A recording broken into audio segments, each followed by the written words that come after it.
You're locked on to Scotty G and Friends on 97.5, the KSL Sports Zone.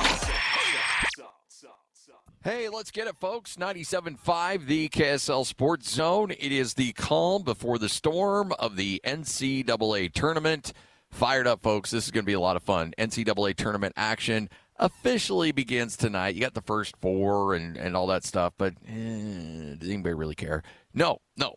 You're going to care on Thursday when you're going to essentially blow off work. You're going to sit in your cubicle, and you're going to, on one screen, have your Excel sheets and all the other boring stuff you're supposed to do every day at work. And then on your phone or a laptop or maybe on another browser, you're going to have all the games pulled up, and you will be following your bracket and making sure that you are making the rest of the office embarrassed with their poor picks. I love it. It's my favorite event of the year. NCAA Tournament is absolutely phenomenal. See, there's a lot of things that we do in this job that I even hate admitting this because I have a great job. Like, we have a incredibly great opportunity. We are lucky to do what we do, and I never take it for granted. But there are sometimes that, things you get, it's like anything. You do something over and over and again, and it becomes a job. Last year, I remember I was going to a Jazz game, and I was scheduling out the week with my wife, and I'm like, yeah, I got to go to this Jazz game this night. And she looks at me like, are you complaining about going to a Jazz game? And I'm like, not really. She's like, you know how many people would give their left, to be able to go to a Jazz game and cover it? And I'm like, well, yeah, you know what? You have a good point. So there are times where we get a little calloused in this business, and I apologize. It shouldn't happen, but it does. But one thing I will never, ever, ever get calloused about is going and covering NCAA tournament games, especially calling games in the NCAA tournament. And I'll be with Utah State on Friday. We'll have the play-by-play. The Aggies playing in 4 consecutive NCAA tournaments. A phenomenal run at Utah State. And by the way, those 4 different trips to the NCAA tournament has comprised 3 different coaching staffs. Ryan Odom, Danny Sprinkle, and the last 2 with Jerrod Calhoun. It's really remarkable what Utah State has done. BYU in action coming up on Thursday.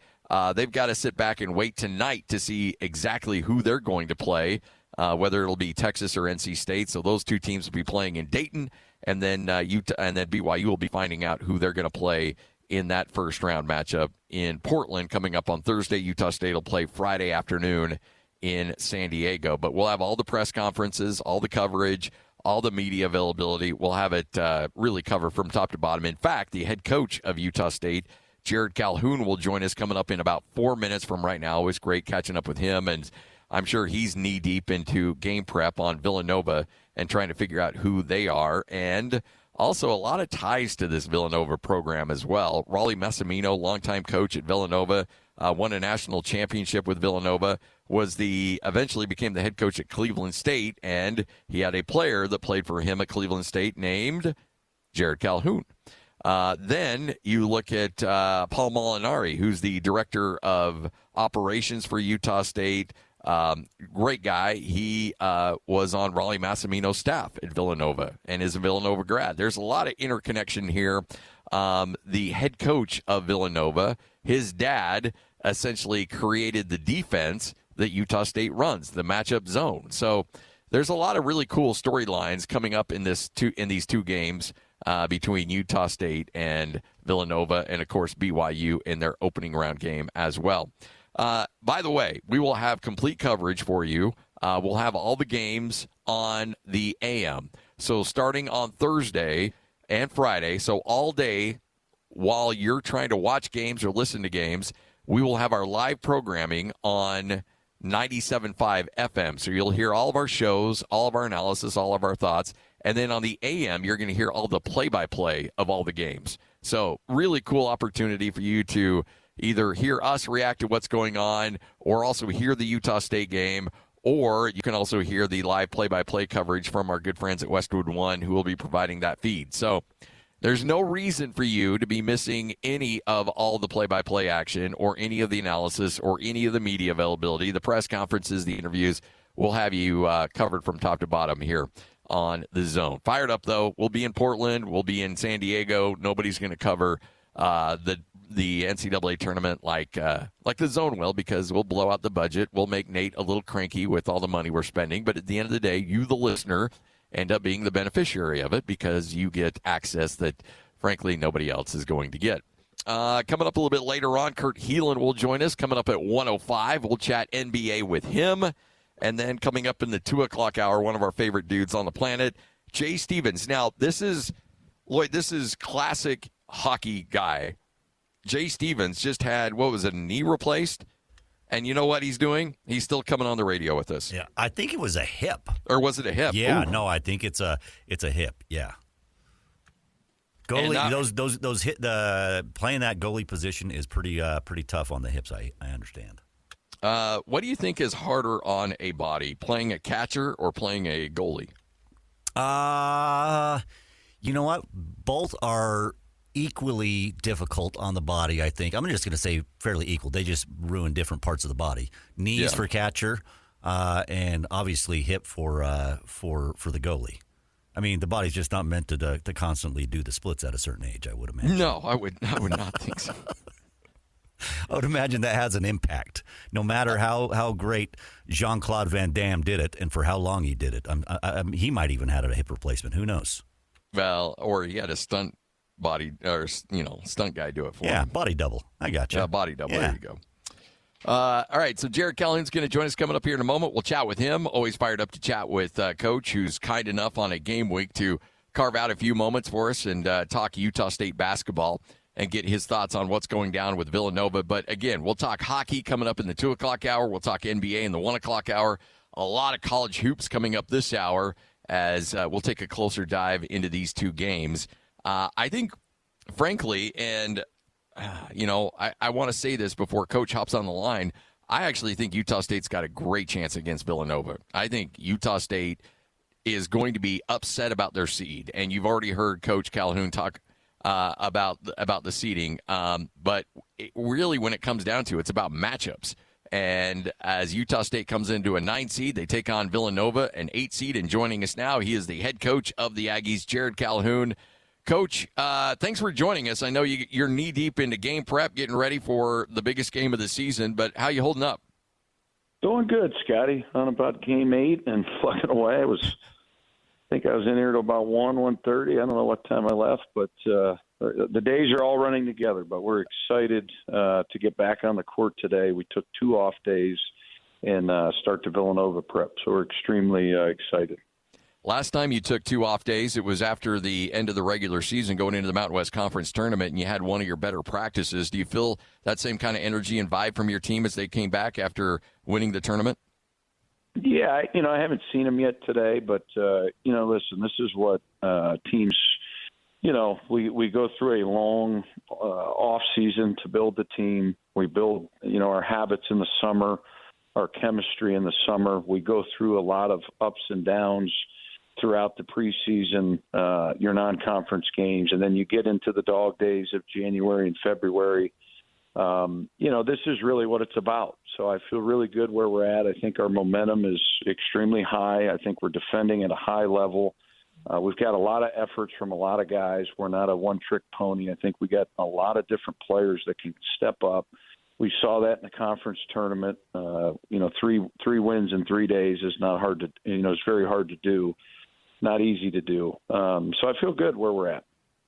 So I know that we'll talk about the 9 seed coming up here in a moment, but the matchup against Villanova, and I know the tournament and the committee say they don't take storylines into account, but there's a lot of connections between you and your staff and this team in Villanova.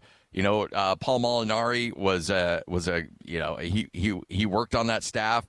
You are really connected with Raleigh Massimino, Kevin Willard. His dad kind of created that matchup zone that you employ. Yep. There's a lot of really cool storylines here. Yeah, it's pretty unique. I've got a lot of Philadelphia friends that as soon as that matchup hit, my phone started blowing up. My college roommate that was just out here was Coach Massimino's first recruit ever at Villanova University way back when. So, a lot of the stuff we do was really created at Villanova as far as the way we run our program. I played for Coach Mass at Cleveland State. Obviously, you've talked about the Paul connection. He connected with Jay Wright this morning. He'll be at the game. So, it's pretty incredible. Eric Howard on my staff was at Northern Kentucky. Basically, his old boss said, hey, we want to play a matchup zone. There's no better matchup zone than Ralph Willard's was at Holy Cross. So Eric kind of tinkered with it, him and Coach Horn, and we brought it to Youngstown, and then we brought it to Utah State. So, I think, obviously Villanova is a blue blood program, 3 national championships, the Big East Conference, tremendous conference. So, there's a lot of storylines, but, I think it's just an incredible matchup. I think both teams are really good, got great guards. They've got a big kid in Duke Brennan that can really, really rebound the ball. He's a great connector, played at Grand Canyon last year. So Coach Willard, what he was able to do in an offseason is pretty remarkable, right? To get an NCAA tournament bid in his first year, he's got a lot of nice pieces that fit well together. When you look at the strengths of Villanova, you mentioned a great rebounder and great guards. It seems like balanced scoring across the board. They can get you multiple different ways. What really jumps out at you when you look at this team on film? Yeah, a couple of key things, I think, Scotty. Number one, they're going to shoot more off-the-bounce threes than any team we've played. I believe they're 23rd in the country at attempting three-pointers off the dribble. That's the first thing that jumped out. It sounds really weird. It's a weird stat, weird component to the game, but typically coaches want guys taking step-in threes. Well, Villanova's guards, they have the ability to make step-in threes, but they're also very deadly and efficient from off the bounce. So right there, you got to make adjustments. You got to be aware of that. They do have great balance. I think they have an incredible point guard, freshman point guard that was highly touted. I believe once committed to Kentucky. He's really, really good. Really good player in pick and rolls. Him and Brennan are definitely on the same page in pick and rolls. They lost their 4-man, which was a tremendous player, a freshman that was just playing outstanding.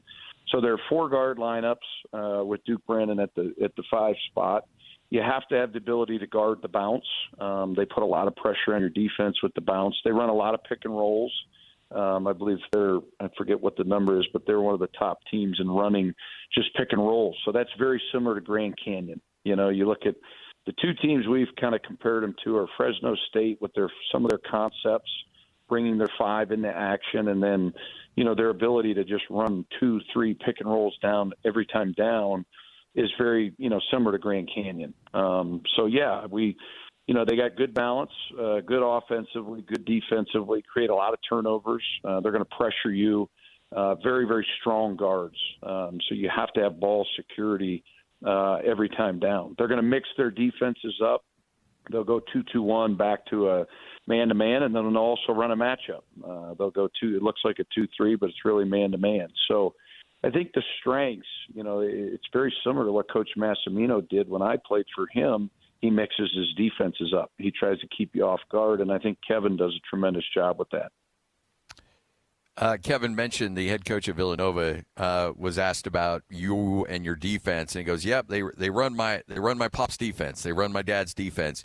How similar is it? Because I know you and Coach Howard have really tweaked things, especially from last year to this year too. Yeah, it's somewhat similar. Obviously, the shape is similar to 2-3, but the way we guard off-ball screens, the way we guard pick and rolls, cutting. There's definitely some differences for sure, but yeah, the original creator is his father for sure. Yes. What is it about that defense that makes it so hard for different teams to adjust to that? I think the uncertainty. We can change on the fly. We can guard a pick and roll with the guard. We can guard a pick and roll with the big. We can sometimes go through with cutters. Sometimes we don't. Right. I think it's just the uncertainty every time down of what that shape of what they're running, how it pertains to our shape, and there's just differences every time down. So you're not seeing the same coverages, so players have to think a little bit more. Jerrod Calhoun, head coach at Utah State, joining us here on 97.5, the KSL Sports Zone, in action on Friday taking on Villanova. I know you weren't a big fan of your seed, but the location and the fact that you're not playing on Thursday, you're playing Friday, I got to think that works to your advantage considering what you went through last week in Las Vegas. Yeah, I think we saw a little bit of that, Scotty, when we did the Charleston MTE, and then a couple weeks later we went back down to South Florida. So I think this time of year everybody's a little banged up, right? There's not one team in the country that's not dealing with an ankle, a knee, or shoulder, especially after conference tournament play, right? So you look at some of the teams that were really successful in the regular season and also the tournament.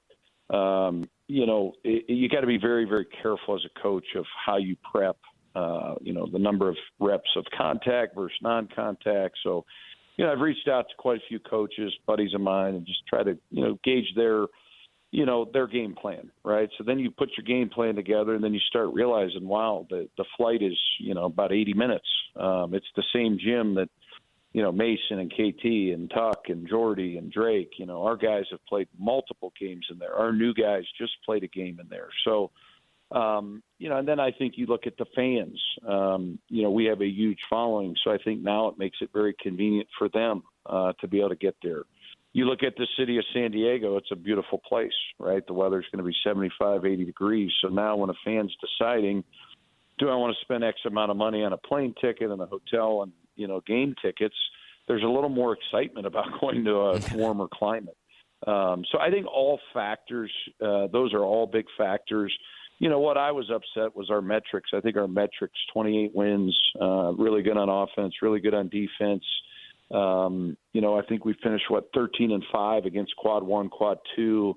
I don't want to get back into it, but I just felt like we deserved a little higher seed. But as far as everything else, location, facility, those things are home runs. Those are A-pluses for us.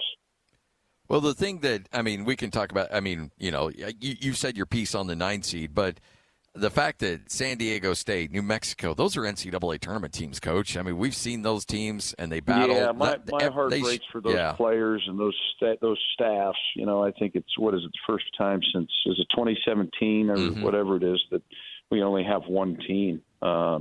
It's kind of a crazy feeling to see that, because we went from 6 to 5 to 4, I think, to 1. I think that's our progression. So it really, really is sad, because I think New Mexico and San Diego State are really, really good.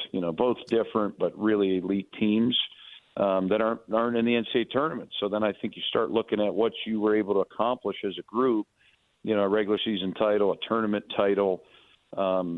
First time ever in 13 years we've been in this league.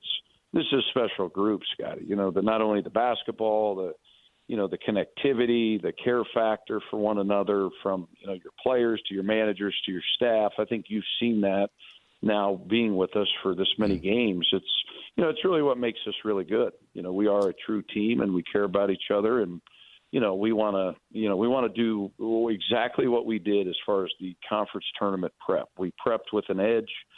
I kind of labeled it our revenge tour. The kids really bought into that. It kind of timed up with, hey, we played UNLV, they just beat us. Nevada just beat us. San Diego State. So we had a real chip on our shoulder. And when you have 15 players and 8 coaches and 10 managers and everybody rowing in the same direction, everybody having an edge, it makes out for a really, really connected group. And I just felt the connection at that tournament was at an all-time high. You've leaned on your experience a lot this year, but you do have, like, Colby King or MJ Collins or Zach Keller. These guys have not experienced an NCAA tournament. How important is it for Mason Falslev and Carson Templin, Tucker Anderson, guys that have been in the tournament, to kind of share what to expect and how to handle themselves in that situation? Well, listen, the next 3 weeks, that's all anybody talks about, right? So if you go on Twitter, you go on all the social media, you turn your TV on, percentages, right? Last night it was percentages of teams that could make the Sweet 16 or Final Four. I turned it on, and eventually as a coach, you just turn it off, because, it's 2 a.m. and they're still playing the reruns of, CBS or ESPN. But it's also what makes it the greatest tournament in the world. So you don't want your kids to, not pay attention to some of it and soak it in. But I also think there's a time where you got to tune it out and we are here to play basketball, right? Like, at the end of the day, it's going to come down to the details of the game, the execution of the game, how efficient you are on offense, how efficient you are on defense, and you got to really, really study your opponent, So that's really what I kind of focus on is, hey, let's look at their defense, look at their offense, let's look at their special teams. What are they doing late game from a sideline out, from a blob, a full court?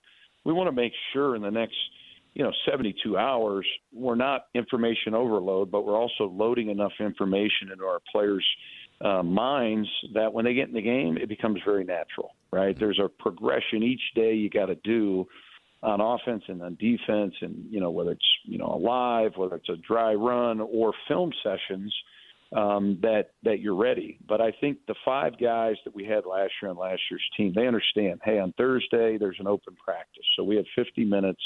We're not showing anything at our open practice. We're there to get shots, right? We're going to have a pre-practice before where we got to be locked in on the details of the scout. That's where we will go a little bit live. The media sessions, right? There's a lot of things that go in with playing in the NCAA tournament. And then you've got to be, mentally locked in when the ball tips of, hey, this is what we've done all year long. Let's stick to who we are, play to our identity, and let's go win a game. Coach, can't wait to chat with you down in San Diego. Let's go have some fun. All righty. Thanks, Scotty. You got it. There he is, Jerrod Calhoun, head coach at Utah State, right here on 97.5, the KSL Sports Zone, and you will hear all the play-by-play of that action coming up Friday with the game starting roughly around 2 o'clock. Pre-game show will begin at 1:30. All right, 97.5, the KSL Sports Zone. Breaking down the teams you're passionate about. This is Scotty G and Friends on 97.5, the KSL Sports Zone. 97.5, the KSL Sports Zone. All right, it is a Tuesday, which means we're giving away some Jazz tickets. It's Jazz Ticket Tuesday, and your chance to win tickets is right now. Call this number now. Call this number now. Be caller number 12 at 801-575-ZONE. 801-575-ZONE. And you'll be on your way to Delta Center to see the Utah Jazz. He fires the 3. He hits! Oh, don't do me like that. This is 97.5, the KSL Sports Zone. 97.5, the KSL Sports Zone, Jazz Ticket Tuesday. That means we're hooking you up. Caller number 12 right now, 801-575-ZONE. That's 801-575-ZONE. You win a pair of tickets. See the Jazz and the 76ers coming up March 21st at the Delta Center. Game starts at 7 o'clock. You don't have a lot of these games left, folks, so you got to take advantage of them while you can. And if you don't win right now, that's cool. We're going to give away another pair next hour, and the hour after that, and the hour after that. You know how it goes. Jazz Ticket Tuesday, again, right here on 97.5, the KSL Sports Zone. All right, we talked a little bit about Utah State. Big thanks to Jerrod Calhoun for joining us. And if you missed that conversation, remember it's just available for you at KSLSports.com. You can also just search Scotty G on your podcasting platform of choice, and you'll be able to hear that conversation, kind of previews Villanova. And it's interesting, you wouldn't think Utah State and Villanova would have a lot of connection to it. However, there is. And so because of that, you've got Paul Molinari, one of the best dudes on the planet, runs essentially everything outside of the X's and O's for Utah State. He used to be on the staff at Villanova, and he and Jay Wright, former Villanova coach, are close. And, in fact, Jay Wright will be out that game coming up for Utah State to catch up with the people he knows on the Aggie staff, as well as Villanova, where he was the coach for so long and won national championships there. Then you've got Raleigh Massimino, who was the coach at Villanova, ended his career coaching at Cleveland State and ended up coaching some guy named Jerrod Calhoun, who currently is the head coach of Utah State. You keep going down the list. A lot of really cool storylines. The defense that Utah State runs essentially was invented by the father of the current head coach at Villanova. So there's a lot of storylines in this thing. It's going to be a lot of fun. But we can really zone in on, or we can really kind of focus in on Villanova because we know that's who Utah State's going to play. However, BYU, we don't know yet. It's down to 2 teams, and I was going back and forth with a member of that BYU coaching staff, and he said, hey, look, we split up our time. We're looking at NC State. We're looking at Texas. And he kind of reiterated something Tim Lacombe mentioned yesterday, which I thought was really interesting. There are opportunities for you as a coaching staff to find out certain tendencies that both teams have. That's what you're going to focus in on practice. So as BYU has been trying to prepare for the NCAA tournament, even though they haven't figured out exactly who they're going to play yet, there are some tendencies that you can work out that both teams have and both teams use that you can focus in on. But mostly, it's about yourself. It's about making sure that you're playing your best basketball going into the NCAA tournament, and that's where BYU needs to be at, because even though it felt like they turned the corner a bit, and the end of the season wasn't great for BYU, although they did end the season with a nice win at home, but it did have a vibe of BYU was kind of stumbling into the Big 12 tournament. And being able to win those first two games the way that they did, the way that they challenged the heck out of Houston in the quarterfinals of the Big 12 tournament, I think said a lot about where BYU is at mentally and where they're at, because it would have been very easy for them to pack it in. If I'm AJ Dybantsa and I know I'm getting a big payday in the NBA and all of the opportunities to be showcasing my skill at the highest level in the best basketball league with the best athletes on the planet, you're just months away from it. It would be really easy in your mind to just say, you know what, I'm good. At worst case, I'm the number 2 overall pick. I might be the number 1 overall pick, depending on who you talk to. So, I've really got nothing to prove to anybody. I can just go out there, kind of pack it in and be done. And nobody would say anything and have any issue with that whatsoever. What does he do? In 3 games in the Big 12 tournament, he sets a record for the most games or most points in 3 games, besting some guy named Kevin Durant. He leads BYU to 2 impressive victories in the first 2 rounds of the tournament. He plays really well against Houston. He ends up, because of what he's been able to do, not just in the tournament, but in the regular season, is now a first-team All-American. Like, he just keeps padding his resume. And he'll continue to do so in the NCAA tournament because it feels like BYU's a little bit more connected. It feels like BYU's in a better place mentally as a locker room standpoint going into the tournament than they were maybe even into the Big 12 tournament. And props to Kevin Young for it appears to have turned the corner with this squad that very easily could have just said, we're good. Richie Saunders is hurt. AJ Dybantsa is going to bounce to the NBA. All these other storylines. Let's shut it down and get ready for next year, or get ready for our next venture, or get ready for the transfer portal, or whatever. But this team says, no, we want to keep playing. And the way that they looked, like even in the loss against Houston, leads me to believe this could be a Sweet 16 team. There is a very real, strong opportunity for BYU to be in the Sweet 16. Dare I say, I'm picking them to go to the Sweet 16 because I think they match up really well against Gonzaga. This is not the same Gonzaga team. Still good defensively, not nearly as good offensively as we've seen in years past from Gonzaga. They're a much different team even this year is what we've seen over the last few years when BYU was going up against them in the West Coast Conference. I don't think they're as good as we've seen. Again, defensively, they'll throw some things at you, and they'll play bully ball, and it'll be a fun matchup to see how AJ Dybantsa handles himself in that game. But I think BYU can beat Gonzaga. But, again, let's go back a little bit. Let's say you got either Texas, you got NC State. Both of them, I think, are very favorable matchups for BYU. And if BYU, with the Richie Saunders injury, with the way they finished, for the most part, the end of the regular season, if BYU goes back-to-back years in the Sweet 16, bam, you take that, and you feel good about it. You feel really good about it, actually, considering some of the storylines, the injuries, and all the other issues you've dealt with this year.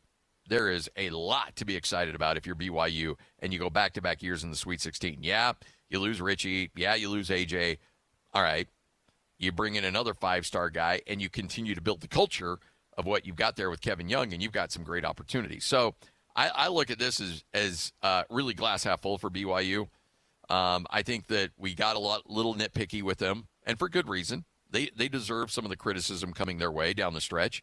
You probably can't be losing to Central Florida. You can't be giving up all those threes. You can't be losing to West Virginia. You can't be losing to Cincinnati. Like there's games there the BYU should have won, and they didn't. But the committee still thought highly enough of you to give you a 6 seed. The committee still thinks highly of you and your conference to give you a pretty good draw. I mean, honestly, this is a new world BYU's living in. Had they finished that year the same way they did this year in years past in the Big 12, guess what? They're playing in the NIT. They probably don't even sniff the tournament. And if they do, they're playing as an 11 or a 12 seed. Or they're playing in Dayton as in a play-in game. I mean, that's what you're kind of dealing with BYU. But now you're part of the Big 12. You're at the big boys table. You get to sit with the adults at Thanksgiving dinner. Guess what the results of that are? You get a lot more respect. And when you have the potential number 1 overall draft pick playing on your team, you get a lot more respect. I mean, Utah State's out there losing their mind that they got a 9 seed. And their metrics actually aren't that far away from where BYU's at. BYU's better, but there's not night and day difference from a metric standpoint. I'm not saying that BYU and Utah State are on the same level playing field in terms of talent. I'm just saying when you look at metrics, which the NCAA Tournament Committee looks at, they're pretty similar. But one's a 9 seed playing their road uniforms in the first round, and the other's a 6 seed playing the winner of a play-in game. And that's because respect of the conference that you're in, respect of your non-conference opponents, which you scheduled, which BYU did a great job scheduling that non-conference, which allowed them to have really strong metrics and a bunch of quad 1 games. And you also have a player that, frankly, everybody wants to watch play. If you're CBS, you want AJ Dybantsa on your television screen as much as you possibly can because he's must-see TV. You got everybody's going to want to watch BYU. Okay, what is BYU doing that they're able to track down some of the best recruits in the country? Not just with Yegor Damon, AJ Dybantsa, the 5-star kid that's coming in next year. Every year, BYU's generating some publicity. And a lot of that is quality of play, connection to the NBA, and frankly, the money that they've invested in the program. So that's a big question mark. People are like, all right, what's going on at BYU? They're going to want to watch this team. So if you're the NCAA selection committee and you're in bed with CBS, you're like, okay, we want to give this team great opportunities. How do we do that? We give them a 6 seed. And we give them a favorable matchup in the next round against Gonzaga, which, again, the more BYU plays, I think the more eyeballs, because BYU always has that built-in network TV audience. But now you got a lot of people that are just like, hey, what's going on with BYU? How are they able to land these guys? What are they doing to provide an opportunity for these guys to be successful? And here's a guy that may very well be, this time next year, the Rookie of the Year in the NBA. You get a chance to see him up close in person. And if you're a fan of a team that's in the lottery, you definitely want to be watching BYU because that guy could be playing for your team next year, depending on how the lottery balls work out. Look, your team is, if you're in that range, your team is probably tanking. So there's a lot of NBA fans that have sat through a long NBA season with their team tanking in hopes of being in the run for this guy. Same with the Acuff guy at Arkansas. Same with Boozer and Duke. There's a lot of people that are going to be watching those teams that don't necessarily care about college basketball. Why? Because they love their NBA teams, and their NBA teams may be in the running for some of those dudes. So, again, BYU's got great opportunities. I think they beat either Duke or Texas. I would, or excuse me, not Duke, NC State or Texas. If I'm BYU, I probably would rather have NC State in that opening game. And then if you play Gonzaga, hey, I have you favored in that game. I think you beat Gonzaga. I think you're on your way to the Sweet 16. All right, take a break. Come back. What you may have missed straight ahead. And then in the 1 o'clock hour, we'll talk some NBA. Kurt Heelan will join us. We'll talk to Mitch Harper joining us at 1:30. We'll talk some hockey with Jay Stevens. Fresh off a hip replacement surgery. He doesn't care. He's still breaking it down for us. It's all right here on 97.5, the KSL Sports Zone. 97.5, the KSL Sports Zone. Hey, remember the Zone and Beehive Mills are honoring people that impact youth sports in our communities. Nominate the Utah Sports Volunteer for the Beehive Mills Hero of the Week at KSLSports.com/contest. And then listen every Thursday afternoon as JJ and Alex will announce another winner. It's the Beehive Mills Hero of the Week. All right, Lloyd, my Broncos. Hey, I'm fired up, man. You should be, man. This is like championship or bust. This is Super Bowl or bust. Absolutely. Broncos needed a wide receiver, and they got a good one, although they paid a steep price for it. Jalen Waddle is the newest member of the Denver Bronco. He will be received via trade from the Miami Dolphins, according to Adam Schefter. All right, so the Broncos will receive Waddle and the Dolphins' 4th-round pick. Denver will send their 1st-round pick as well as their 3rd and 4th-round picks to Miami. So Denver gets Waddle and a 4th-round pick. Miami will get Denver's 1st, 3rd, and 4th-round picks. He's 27 years old, coming off a season where he had 900 yards receiving, 64 catches, 6 touchdowns. That would have been 3rd, 2nd, and 2nd in those categories for the Broncos this past year. And, he is set an all-time rookie record when he had 104 catches. But tell you what, he's a real deal, folks. And I'm fired up because Bo Nix needed another receiver, needed a really good tear-off-the-top speed receiver, and now it's coming to Denver. Amen. And when your head coach believes in the quarterback as much as he does, that's when you pull the trigger. That's when you pull the trigger on something like this. I like it. I feel like you're being a little condescending, and that's okay. I'm not. I really do like that. It's a great move, and I'm serious. This is when you pull it. When your coach believes in his quarterback as much as he does, like I said, Super Bowl or bust. He is due $41 million over the next 2 seasons. Chump change. Broncos will take on a $5 million salary cap hit for 2026. But I will say this, Denver will probably rework his deal and end up giving him a little bit more money as well. But you look down the list, you got Tyreek Hill gone, Waddle gone, Tua gone, Micah Fitzpatrick gone, Jalen Ramsey gone, Bradley Chubb. It has been Miami is in full-blown rebuild mode right now. So, that'll be fun for all you Dolphin fans out there. There's so many of them. Do you know Zach Wilson is still on a contract that pays him $3.8 million? Good for him. With the Dolphins? He does have one more year, gone. Right? He's done. Yeah. But sheesh. What? He was still owed $3.8. That is insane. Good for him. Yeah. Go invest in that Corner Canyon. Sign it if you can get it. Draper economy with that money. Whew. That's a lot of money for a guy that has not taken much of it, if any, snaps over the last couple of years. 97.5, the KSL Sports Zone.